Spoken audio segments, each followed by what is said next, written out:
Good morning, this is Bill Moist. Today's topic is to find the perfect business, start with the things you don't want under any circumstances.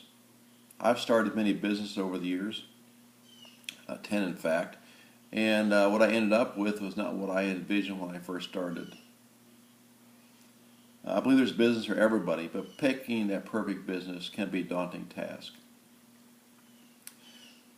But I've found that the best way is to think about the things you don't want and go in the opposite direction. One management technique says, well, what you should do is build a business that you can sell in 5 years.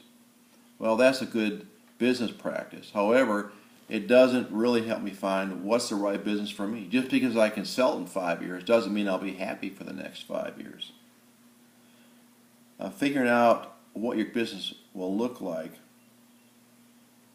is really the second question. The first question is really, what business do I not want? What do I dislike above everything else? A great example of this is the direct response marketer Jeff Paul. He said under no circumstances would he ever wear a tie to work. He came out of the financial securities business where he had to dress like an attorney, and he just grew to hate wearing a tie. So he said, whatever business I'm in, I will not wear a tie. So Jeff was wrote the famous direct response sales letter entitled, How I Made $4,000 a Day Sitting at My Kitchen Table in My Underwear. That's how much he disliked wearing a tie. He went on to write a book by the same name, and then I ended up paying several $1,000s to hear him speak in Chicago or near Chicago because he wanted to share. He was sharing how he did this. Now I see that Jeff is still a direct marketer. In fact, he's still working online, so he's been successful for 20 years. Jeff built a business that could be run from his home office over his garage, and never wear a tie again. Some might not mind wearing a tie, but for Jeff, that was a big deal. For some, if you have small children especially, you want a business where you can spend time with your kids in the morning and in the evening. You may want to go to all the school events, all the sporting events. That may be important to you. Jeff said one of his greatest joys when he discovered his business was that he could pick his kids up from school every day. People wondered, how in the world can you do that? He lived in an expensive neighborhood in Chicago, and they drove expensive cars, but yet he could still pick his kids up from school every day. A deal killer for me was commuting 45 minutes every day to work in the morning and the evening. I did that for many years, and I grew very tired of it. So when I had a chance to move my business to my home, I jumped on it. Even later, when I needed employees and needed an office, I rarely went to the office. Don't like commuting. Another great example is Bill Myers, who did not want to be forced to live in a big city.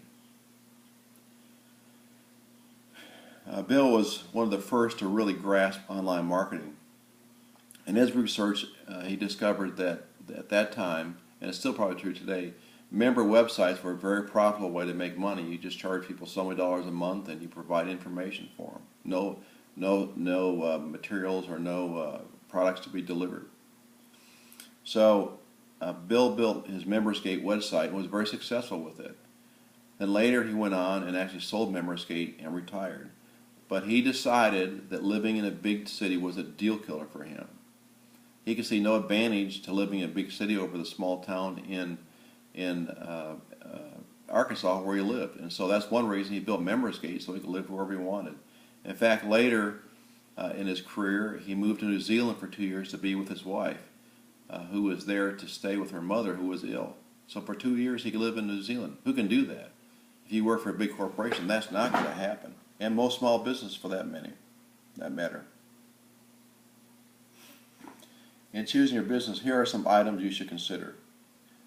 You don't want under any circumstances. Here are just a few of the things that you might want to think about. One would be the location. Big city, small town.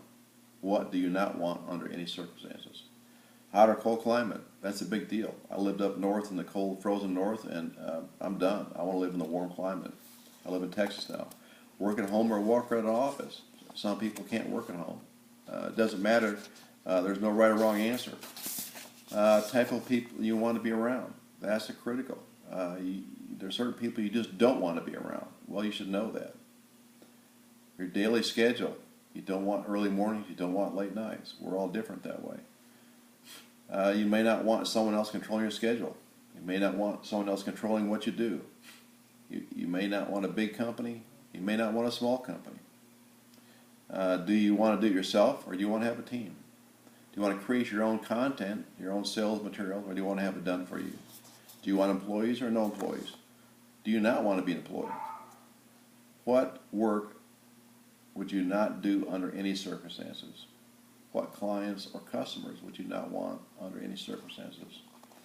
I believe if you're starting a small business, your wish of what you don't want under any circumstance will help you find the best business. There's no such thing as a perfect business, but there is the best business for you. If you are currently an employee and want to escape the matrix, start now. Make a list. Create or find the business that you can start from home with low overhead. Keep your job until your revenue supports your family. Until then, this is Bill Moist. You can find me at facebook.com/Bill Moist Marketing. That's BILLMOISTMARKETING. Until next time.